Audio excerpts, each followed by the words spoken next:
Hello, beautiful people. This is Small Hat Chris with the Small Hat Crew. Today, I have with me my boy Small Hat Nick, and we're going to be looking at the list that took third today in the online Treasure Cup. Nick, anything before we jump into this?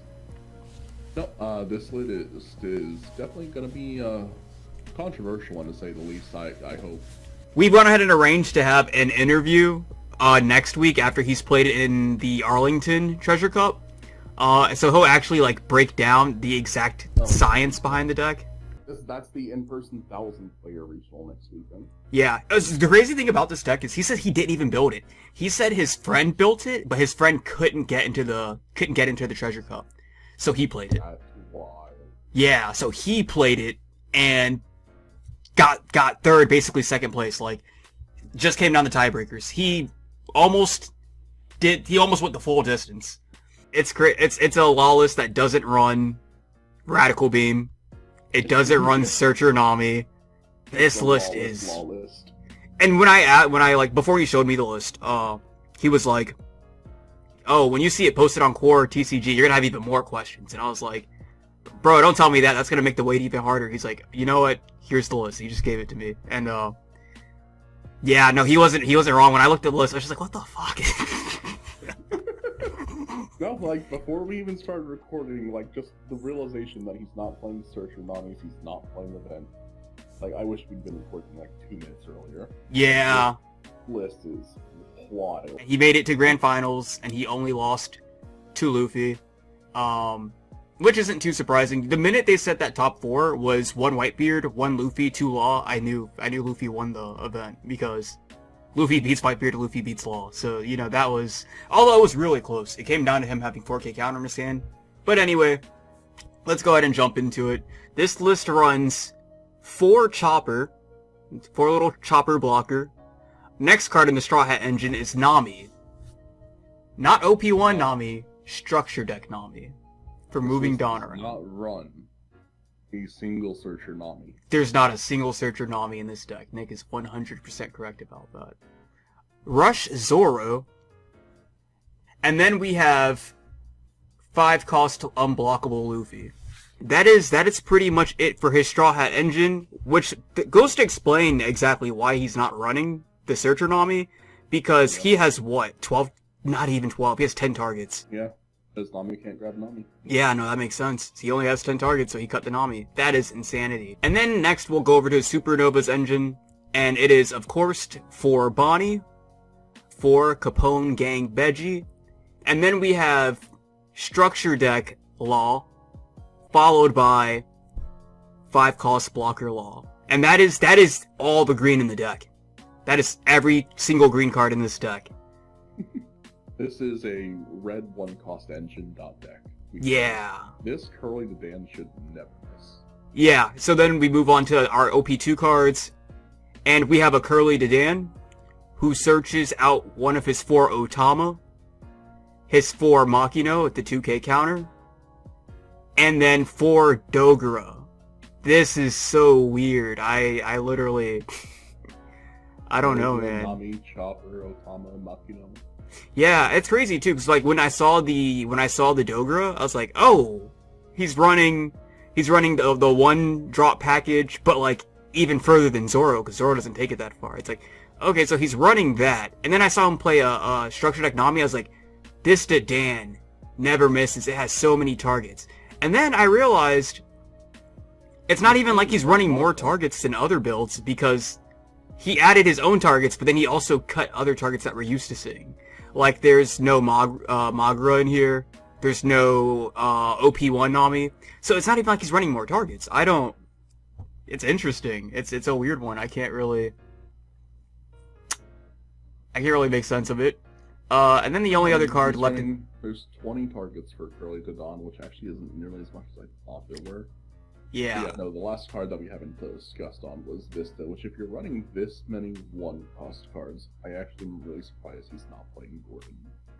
Yeah, I don't get it either. Well, I guess just because it doesn't have counter. I guess that alone is the deal breaker here.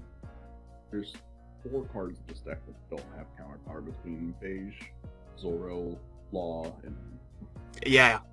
So I assume that would be why he didn't want his Because also, it's like, you don't really need Gordian Law, because you can Otama, and then you can bounce Otama and play it again. Oh my god, this man's not playing any events. He's not playing Radical Beams. That's what I meant. Like, he has no use for OP1 Nami. He, like, he has all of 10 targets. Bonnie could grab Jet Pistol. No, I know, but he doesn't run Jet Pistol. That's what I mean. He only runs 10 targets. Yeah. Yeah, This is one that I cannot make sense of. It's, So... Bonnie has a lot of targets. More than 10. Yeah, one thing I did see him do, or I think I saw him do, I don't remember, was, I will say his Dawn goes so much further than the average Law player. Because, for instance, he can spend one Dawn, play the Dogra play the starter Nami, and then the starter Nami can use that one Dawn to pump his leader to 6k for swing. Like, he was playing the mirror match against another Law player, of course, because it's a mirror match. And it was so, like, at one point, life was 3-0. It was his 3 to the other Law's 0, and he had 5 characters on board, and the other guy had 1. All he had was a starter Law. Like, this deck spams the board so fast. It's so efficient at putting 1-cost bodies on the board just to go wide to turn the leader ability on. He had leader ability turn 3. Like, at the start of turn 3. Yeah, it is. So it looks like the deck's built to turbo into making leader ability live as fast as possible, so you're not playing on a vanilla 4-life leader. I understand the process of it, because I did the same thing in Doflamingo. I don't play counters there. I don't play events anymore. I play the deck to be as Dawn efficient as humanly possible, because I'm just tired of having to telegraph movements with the deck. Yeah, like, it's insane. Like, it's so Dawn efficient. There was one point in the game where he had his starter Nami, he used a Makino to pump it to 4, and then starter Nami attached the Makino Dawn to herself and made herself 5. That was a leader swing for 1 Dawn. Yeah, true. It was just like, it's so, like, he had to swing into the opponent so many times, and like, he's just so Dawn efficient that was not an issue for him. Like, literally, he almost got second. It was literally just tiebreakers. His only loss was to first place. As far as I'm concerned, like, oh my, it was consistent. He was undefeated until he lost to the winner of the entire event. Yeah, he only lost round 9, and his only loss was the bad matchup. And even then, Luffy, it was pretty close. It was actually pretty close. Because the Luffy player 9-drop Whitebearded him twice. He did it 2 turns in a row. Which bumped him up to 7, and then he had 4k in hand.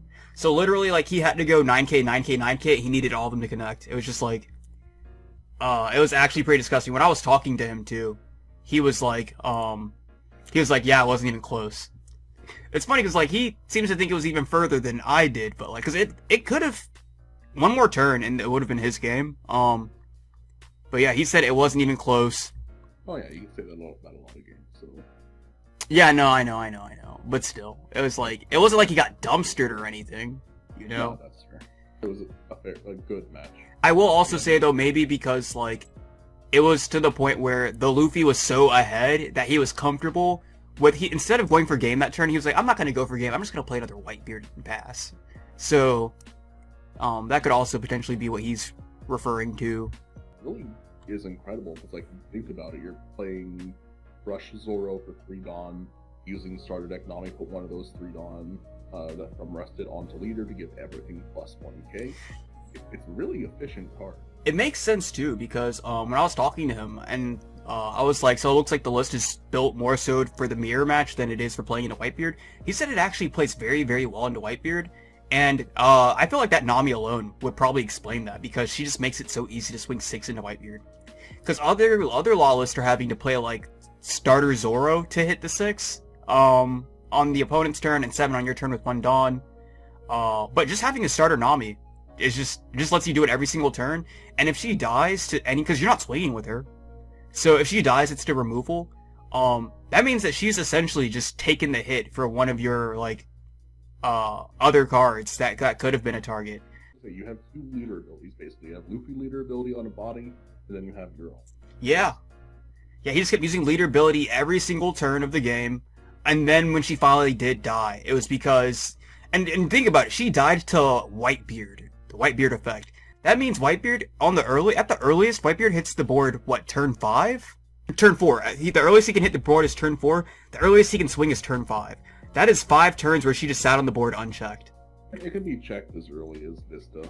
Well, no, I'm saying, but that's just in reference to that match that took place. Because it's like, if you're playing against Whitebeard, she makes it so easy for your leader. Because the reason Luffy plays so well into Whitebeard is because every turn he can attach a Dawn to himself and swing into Whitebeard and take a card out their hand. That's why Luffy is so good in that matchup. Pretty much, them running the Nami means that they have that same advantage against Whitebeard that Luffy usually has. But also, just against every other deck, you get to play Law, and you get to swing into every other leader. That's another thing too, because like all the lists recently, they've been cutting out 5-drop unblockable Luffy, because the way they've been talking about it is they've been using restand Law as an alternative because they saw Luffy as a rush to do an attack, and they said if you use 5-drop unblockable Law, like Cross AI for example said, if you use the restand Law, he pretty much restands another one of your characters and then you get another attack. So that's kind of like getting the rush, because he gives you that extra attack that the Luffy usually would. But yeah, this guy is choosing to, choosing to use the two in tandem with each other. He's able to play the Luffy and then restand it for that a cheesy little cute play that, Red-Green Luffy does. God, this deck does the Red-Green Luffy play better than Red-Green Luffy does. I was gonna say, hey, we got 3 leader abilities now. We got Luffy, we got Red-Green Luffy, and then we got Law Leader. God, it's a very interesting list. I will say, it looks a lot more fun than other Law. If I were to play Law, it'd be something like this. I think standard Law looks so boring. It looks so boring. I do like the, because I remember when we first saw Dogra, and you're like, what is the point of this card? And the only thing I could imagine, I was like, maybe to make the board wide in Law? That was like a month ago, and we finally saw it do that. You can play Dedan, search this guy out, play it, and then play another 1-drop from your hand.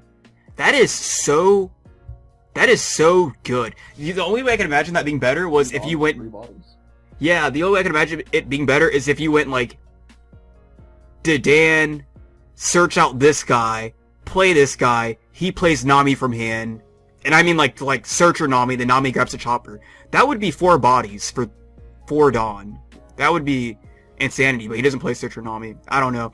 I honestly, too, looking at it though, like, cause what would this list lose to besides Luffy?